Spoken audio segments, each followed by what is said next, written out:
How you doing today?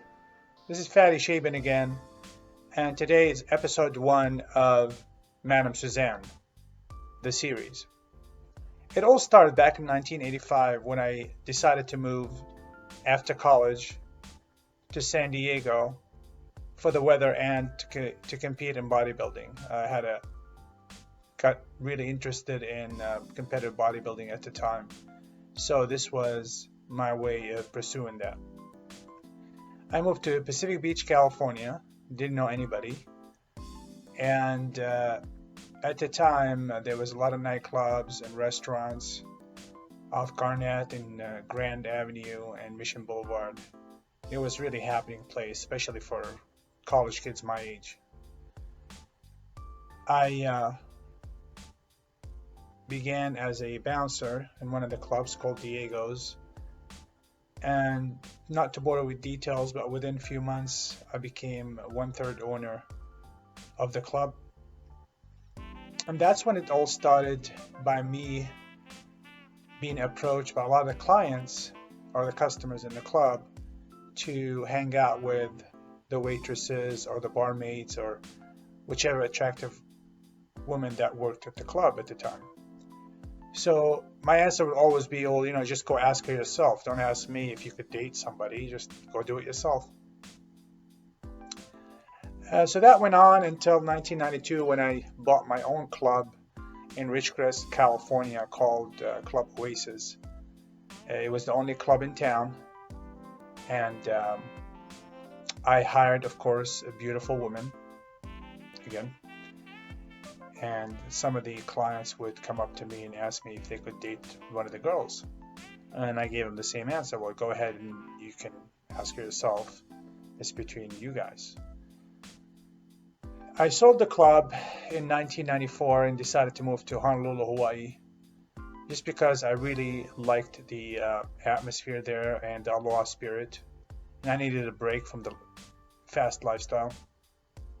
So I moved to Waikiki and had an opportunity to start a show called Island Dolls, which was basically a Las Vegas revue with topless dancers on stage and an MC or the star of the show that tells jokes and sings and dances and this type of variety show.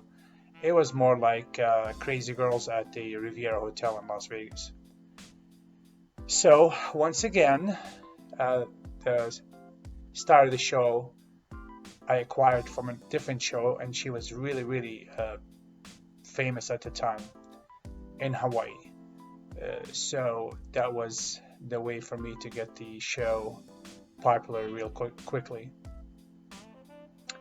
And we also became an item. We started dating a few months later.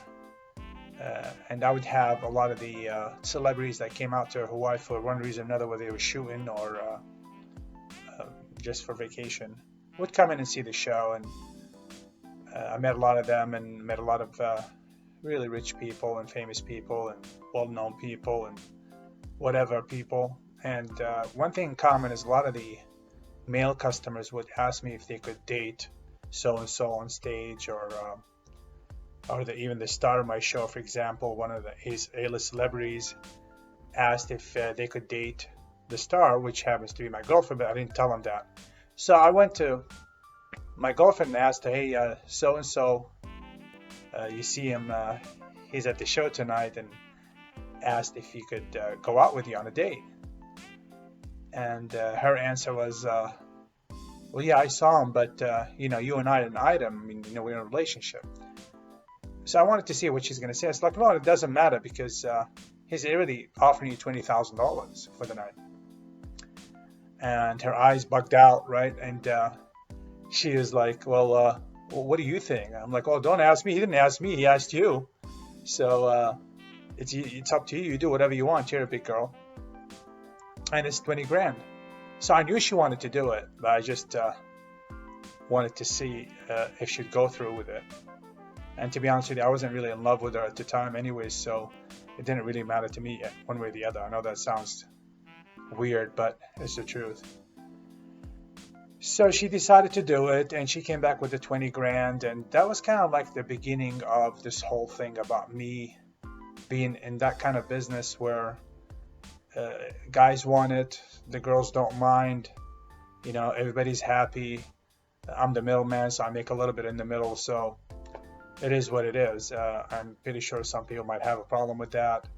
It's an ethical issue, it's a moral issue. We all have our own things that we're raised with, but this is what happened. I'm just telling you what happened. So fast forward to 1997, beginning of 1997, the end of 1996, when the 4 years of the show running was coming to an end, and I had two choices: either stay and renew the showroom for another 4 years, and it was at the Aston Waikiki Terrace Hotel right on Kalakaua in Waikiki, or not. So being that my girlfriend at the time, the star of the show, was from Las Vegas and she was missing home because she had already been there for almost 7 years, she decided that she wanted to move back. So me being the nice guy that I am and accommodating guy that I am, besides I didn't want to go through hiring somebody else and have it affect the show, I decided, okay, what the hell, let's go. I've always been an adventurous type of guy, and I always loved Vegas, so let's go. We got there, and it didn't work out for her and I because about 2 or 3 months later, we split up. I found out she was started doing drugs, and particularly cocaine and downers, which is incidentally, by 2008, she was found in one of the hotel suites on the Strip, had OD'd on drugs, combination of drugs, alcohol, pills, or whatever. So going back to Las Vegas, we got there, and I went and got my own place aside from hers, and started the limo service. And of course, again, with the limo service, I was out promoting it to all the casinos and the strip clubs, nightclubs, everyone that would need this type of service. I had bought 3 limousines at the time to starters. So, and this is before the online explosion, of course. Everything I had to do in person. So I'd go around and nobody would ask me if I had girls. I'm like, for what? This is a limo service. And I didn't know. So we started the business, and sure enough, for the very first client, I remember, because I was driving the car myself, I wanted to see how everything works out. And the gentleman asked me if, like within 15 seconds of the ride, asked me if I have any girls. Well, if you can't beat him, join him. So I think within a month, I had hired 5 girls, and I knew nothing about the business, of course. It was basically a service to accommodate the limousine service. I hired 5 girls. Most of them I knew from before. Some of them I had met in Hawaii. Some of them I had met in San Diego. They had moved since to Las Vegas. So and we got going. And wouldn't you know, within about 3 months or 4 months, the girls were making so much more money than the service that I decided to switch the whole business model to offer free rides with the escort service. So that went for a while, and then by 1998, I had met someone by the name of Lisa Storm, and you can Google any of this stuff. I mean, you can fact check everything, and I think she's still around, but we became a girlfriend, boyfriend, and she had already been doing the escorting thing. But what she did for me is she introduced me to the online world specifically for this business. She was building her own website, and she started showing me around on Eros and City Vibe and all these different places. Back then it was BigDoggy.net, which is the escort reviews, kind of like Yelp, but for that business.